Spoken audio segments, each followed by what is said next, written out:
বন্ধুরা, আসসালামু আলাইকুম রহমতুল্লাহ।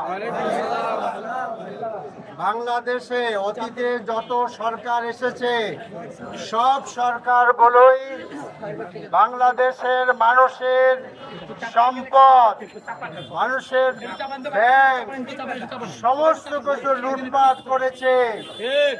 মানুষের ভাগ্যের কোনো পরিবর্তন হয় নাই। রাজনৈতিক দলের নেতারা এমপি মিনিস্টার হয়ে তাদের একমাত্র কাজ ছিল দেশের সম্পদকে লুটতারাজ করা, ব্যাংকে লুটতারাজ করা।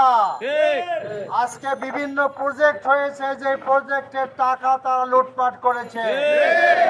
পদ্মা সেতু থেকে লুটপাট করেছে, এই যে মেট্রো রেল থেকে লুটপাট করেছে।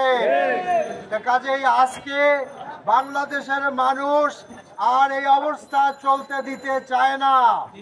আমরা চাই এই অবস্থার পরিবর্তন। আর এই অবস্থা পরিবর্তন করতে হলে আপনাদেরকে নিজেদের ভাগ্য নিজেদেরকেই পরিবর্তন করতে হবে।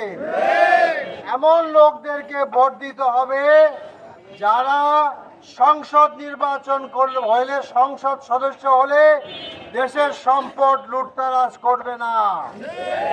জামাত ইসলামীর দুইজন মিনিস্টার ছিল, আপনারা জানেন, মতিউর রহমান নিজামী এবং আলী আহসান মোহাম্মদ মুজাহিদ। তাদের সামনে তাদের ব্যাপারে কোনো দুর্নীতির অভিযোগ নাই। জামাত ইসলামী একটি পরীক্ষিত দল।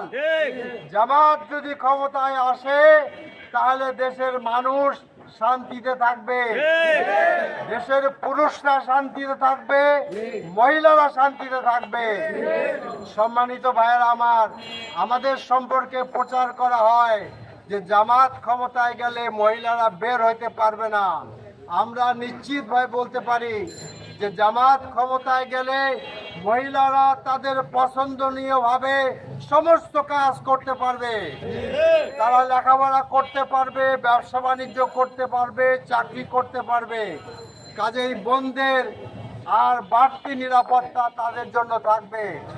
বাংলাদেশের মানুষ শান্তি থাকতে পারবে। কাজে আসুন আমরা জামাত ইসলামের পক্ষে আমাদের রায় দেই এবং একটি নতুন বাংলাদেশ গড়ে তুলি। এই বাংলাদেশের মানুষ লুটতরাজ থেকে মুক্ত হবে, যেই বাংলাদেশের মানুষ ফ্যাসিস্টদের থেকে মুক্তি পাবে। কাজেই আসুন আমরা সকলে মিলে আগামী নির্বাচনে একটি নতুন বাংলাদেশ গড়ার অঙ্গীকার করি। আপনাদের সকলকে অনেক অনেক ধন্যবাদ। খোদা হাফেজ। বাংলাদেশ জিন্দাবাদ। জামাত ইসলামী বাংলাদেশ জিন্দাবাদ।